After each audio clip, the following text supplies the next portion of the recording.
लक्ष्य का निर्धारण। 50% लोग लक्ष्य का निर्धारण तो कर लेते हैं पर उसे पूरा नहीं कर पाते हैं, और उन 50% में आप और मैं भी हूँ। हम अपने लक्ष्य का चुनाव तो कर लेते हैं कि मुझे क्या प्राप्त करना है, पर उन 50% लोगों में से केवल 5% लोग ही अपने लक्ष्य को प्राप्त कर पाते हैं। ऐसा इसलिए होता है कि जैसे ही हम अपने लक्ष्य प्राप्ति की ओर कदम बढ़ाते हैं, तभी ही कोई न कोई समस्या उत्पन्न जाती है और हम हार मान जाते हैं।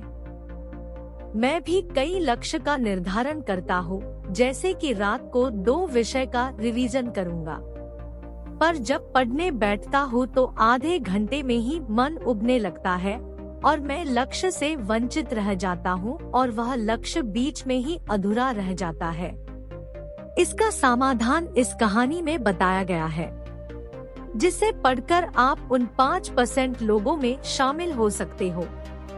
यह कहानी बहुत ही सुंदर तरीके से लिखी गई है, जिसके हर एक वाक्य में गहरी शिक्षा छुपी हुई है, और खास बात यह है कि यह बहुत ही प्रेरक कहानी है, जिसे पढ़कर आप अपने लक्ष्य को दुगने जोश के साथ प्राप्त कर सकते हैं।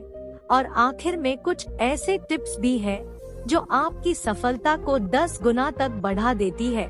तो कहानी का मजा लीजिए और एक गहरी सांस के साथ इसे पढ़िए। लक्ष्य का निर्धारण। एक बार की बात है, एक निसंतान राजा था। समय के साथ वह बूढ़ा हो चुका था और उसे राज्य के लिए एक योग्य उत्तराधिकारी की चिंता सताने लगी थी। योग्य उत्तराधिकारी की खोज के लिए राजा ने पूरे राज्य में ढिंढोरा पिटवाया कि अमुक दिन शाम को जो मुझसे मिलने आएगा, उसे मैं अपने राज्य का एक हिस्सा दूंगा। राजा के इस निर्णय से राज्य के प्रधानमंत्री ने रोष जताते हुए राजा से कहा, महाराज, आपसे मिलने तो बहुत से लोग आएंगे और यदि सभी को उनका भाग देंगे तो राज्य के टुकड़े टुकड़े हो जाएंगे। ऐसा अव्यावहारिक काम न करें। राजा ने प्रधानमंत्री को आश्वस्त करते हुए कहा, प्रधानमंत्री जी, आप चिंता न करें, देखते रहें क्या होता है। निश्चित दिन जब सबको मिलना था, राजमहल के बगीचे में राजा ने एक विशाल मेले का आयोजन किया। मेले में नाच गाने और शराब की महफिल जमी थी। खाने के लिए अनेक स्वादिष्ट पदार्थ थे।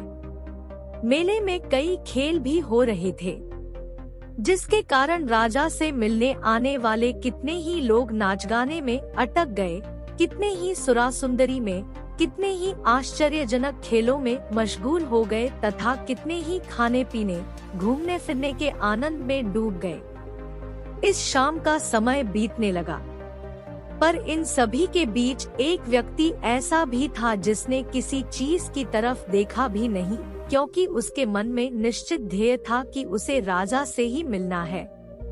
इसलिए वह बगीचा पार करके सीधे राजमहल के दरवाजे पर पहुंच गया। पर वहां खुली तलवार लेकर 2 चौकीदार खड़े थे।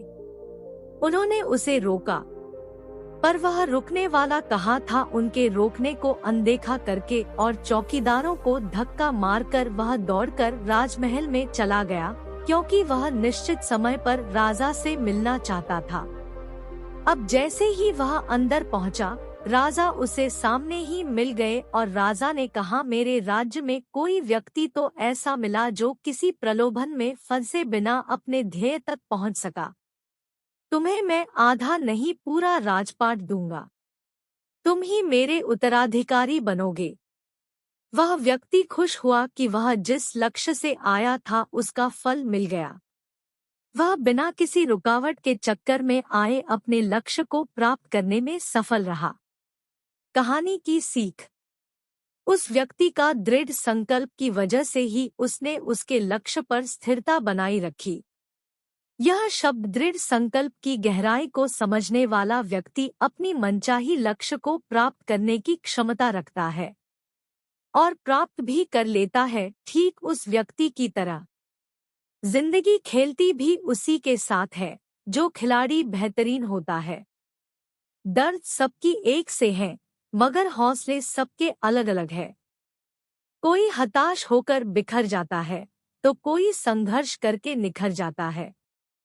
आपको बस यह करना है, एक, अपने लक्ष्य को छोटे छोटे लक्ष्य में बांट दो जिससे कि उसे प्राप्त करने में आसानी हो। मैं भी यही करता हूँ, जैसे कि मैं रात को 2 घंटा पढ़ूंगा, इसके बजाय मैं शाम को 1 घंटा पढ़ लूंगा और रात को बचा हुआ फिर 1 घंटा पढ़ूंगा। 2, लक्ष्य को पूरा करने के बाद टिक लगा दे। 3, जितना भी काम हुआ उसे नोट करे और 3 दिन ऐसा ही करे, आप स्वयं देखेंगे कि आपकी सफलता की दर पहले से दोगुनी हो गई है। 4, अपने सुझाव और सवाल मुझे कमेंट करके जरूर बताइए। अगर हमारी ये कहानी आपको अच्छी लगी हो तो वीडियो को लाइक करें और चैनल को सब्सक्राइब जरूर करें। मिलते हैं अगली वीडियो में।